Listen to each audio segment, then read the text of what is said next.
Hola chiquillos y chiquillas de sexto básico, bienvenidos y bienvenidas a esta nueva cápsula virtual de contenidos de nuestra asignatura de Historia, Geografía y Ciencias Sociales, en donde analizaremos cómo fue el proceso de organización de la República de Chile. Vale decir, qué ocurrió posterior a la independencia de nuestro país, nuestros primeros años como nación republicana independiente. El objetivo de la presente sesión será confrontar las visiones e ideas sobre el periodo de ensayos constitucionales en nuestro país. Para señalar aquello tenemos que partir con el escenario político que existió, no solamente en nuestro país, sino también en la generalidad de las naciones americanas. Una vez que los españoles pierden su posición social de privilegio, dejan ser la élite aristocrática de nuestro país, los criollos ocuparán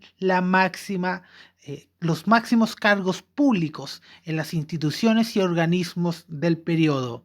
Serán precisamente los hijos de españoles nacidos en América quienes ahora tendrán la gran misión de debatir, discutir el devenir de nuestra nación. ¿Cuáles serán los horizontes que perseguirá Chile? Nunca antes los chilenos, los criollos, habían estado al mando de la nación.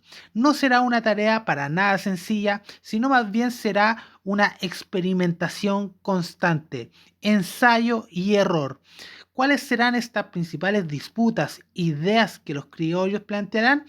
Es lo que vamos a ver en la presente cápsula.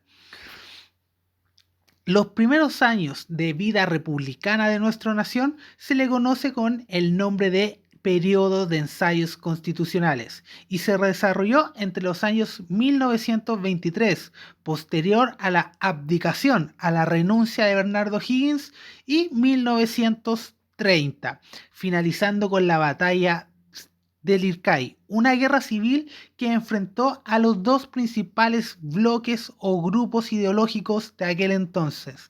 Hablamos de los conservadores y de los liberales.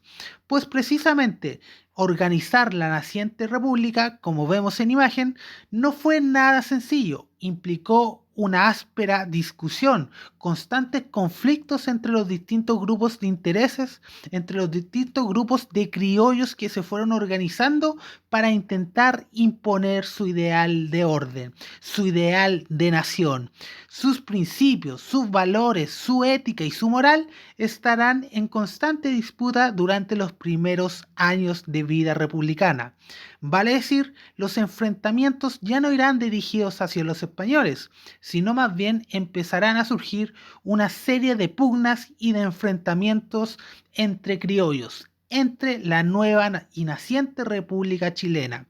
De esta manera, este periodo se le conocerá como periodo de ensayos constitucionales, pues no podíamos ponernos de acuerdo como nación en cuáles serían los ejes programáticos que iban a delimitar nuestra nación. Vale decir, costó demasiado, implicó un gran esfuerzo establecer una constitución, una carta magna o ley fundamental que rigiera para nuestro país. Las disputas se eh, tradujeron en una sucesión de constituciones. Ninguna logró estabilidad política, ninguna logró perdurar en el tiempo. Más bien, hablamos de constituciones pasajeras que en un par de años perdían legitimidad ante la ausencia de un poder centralizado. De esta manera, nuestra república vivió difíciles momentos, dificultades ásperas para lograr organizarse en lo que representaba la primera oportunidad que tenían los criollos para decidir por su cuenta, fuera de las directrices ordenadas por la monarquía española. De esta manera, el periodo se caracterizará por la existencia de un vacío de poder, por la constante inestabilidad política, lo cual desembocará en una guerra civil. Vale decir, y como estamos señalando, una guerra entre chilenos, una guerra dirigida por los criollos tanto de bandos liberal y del bando conservador, los dos principales enemigos de este periodo. De esta manera caracterizaremos cada uno de estos bandos que se enfrentó en esta guerra civil que perdurará hasta 1830. En el primer bando tenemos a los conservadores, que también se les conocerá como pelucones. Si bien los conservadores, o en este grupo, eh, convivían y coexistían pelucones, estanqueros y ojiguinistas, serán precisamente el primer grupo de pelucones la mayoría de participantes, la mayor cantidad de individuos que participaban del bando conservador, lo cual también eh, resaltó la figura de los pelucones. ¿Por qué se le llamaban pelucones? Precisamente, como apareció en imagen, por lo peculiar de sus pelucas que utilizaban en este periodo. Tratando de imitar a la alta monarquía europea, a los altos funcionarios públicos de Europa, los pelucones acá en nuestro país, Chile, también empezarán a utilizar este curioso atuendo cuando iban por la calle, salían con sus pelucas, así como nosotros ahora salimos con mascarillas durante la cuarentena, ellos durante inicios del siglo XIX lo harán con sus pelucas, algo bastante llamativo que resalta de estas figuras conservadoras. Pero ¿qué pensaban tanto los pelucones, estanqueros y ojiguinistas? En primer lugar, ellos eran partidarios de un gobierno autoritario, un gobierno fuerte, con una presidencia, un líder que sea autoritario precisamente, que sea fuerte de carácter. En definitiva, un líder con voz de mando. También eran partidarios de un Estado unitario y centralizado, cuya capital, Santiago, fuese el núcleo administrativo, político y judicial de nuestro país. Y finalmente apelaban a la unión entre el Estado y la Iglesia Católica. Vale decir, los preceptos de la Iglesia debían estar siempre ligados a las decisiones políticas. La Iglesia Católica como la iglesia oficial que ellos apelaban como la guía de nuestro país, el catolicismo.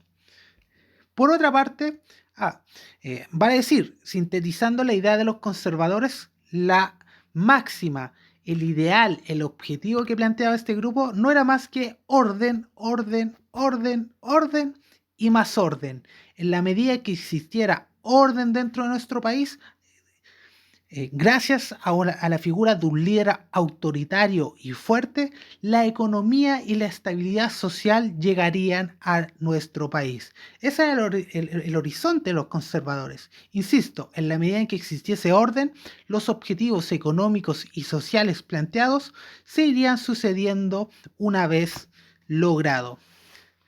En el otro bando encontramos a los liberales, cuyos grupos políticos que los componían eran por una parte los pipiolos y los federalistas. Los pipiolos, al igual que los pelucones, tienen un origen de su nombre algo peculiar. Pipiolos deriva de el clásico canto de los pollitos, pío pío, cuando tienen hambre y cuando tienen frío. Debido a sus características, los pipiolos, al ser funcionarios jóvenes que generalmente se abocaban a profesiones liberales como ser abogados o ser médicos, los pelucones de contrapartida, por así decirlo, le devuelven el sobrenombre a este grupo político y social del periodo. Así surgen los pipiolos que tendrán junto a los federalistas otros horizontes, otras ideologías y pensamientos totalmente distintos a los conservadores. Por una parte, los liberales eran partidarios de un Estado federalista, vale decir, un Estado, un país cuya soberanía fuese subdividida dentro de su territorio, con distintos estados, cada uno con sus respectivas autoridades, leyes y organización interna. Vale decir, por ejemplo, la provincia de Coquimbo tendría sus propias leyes, sus propias autoridades, así como también Santiago o las provincias del sur de nuestro país, etcétera, etcétera, etcétera. Quitarle protagonismo a la idea del unitarismo, a la idea de centralizar todo en Santiago. Ellos más bien eran partidarios de dar autonomía regional a las provincias de nuestro país. Por otra parte, también apelaban a la separación entre el Estado y la Iglesia, vale decir, un Estado laico, un Estado en donde exista libertad religiosa, no solamente el catolicismo y sus ideas o principios morales, sino más bien la libertad de que los ciudadanos tengan la opción de elegir a qué religión profesar y realizarlo de manera libre, sin temores y sin perseguir dichas ideas. Pasamos a la siguiente. Acá vemos un pequeño cuadro de síntesis de los principales grupos que animarán tanto a esta disputa entre liberales y conservadores. Aquí también ustedes pueden poner pausa al video y analizar las características y rasgos principales de cada uno de ellos. Bueno, pero como señalamos en nuestro inicio, este periodo, estos primeros años de República Nacional, se caracterizarán por la presencia de una constante guerra civil. Liberales y conservadores no se podían ver, animaron una guerra civil, un enfrentamiento directo, hombres contra hombres, cuyo desenlace se desarrolló en la batalla del Ircay en el año 1830 y en donde se delimitó y se consagró el triunfo del orden autoritario, vale decir, el triunfo conservador. El primer grupo que caracterizamos, los conservadores, o también conocido como pelucones, lograron imponer su idea de orden, de gobierno fuerte y autoritario a través de la victoria, precisamente a través de la violencia, a través de este conflicto armado que enfrentó a chilenos contra chilenos. Será a través de la batalla del Ircay en donde los conservadores iniciarán 30 años de gobierno consecutivo, desde 1830 hasta 1860, logrando instaurar la Constitución de 1833 y el orden portaliano. Bueno, chiquillos, ¿cómo fueron los gobiernos conservadores, sus características, rasgos y esencia? Será un tema de una próxima cápsula de contenidos. Estos serían los contenidos de liberales y conservadores, el periodo de ensayos constitucionales y lo difícil que fue lograr conseguir acuerdos durante los primeros años de vida independiente de nuestro país. Espero haber ayudado y contribuido al entendimiento de los contenidos. Y recuerden, chiquillos, un fuerte abrazo a la distancia, ánimos y tiren para adelante.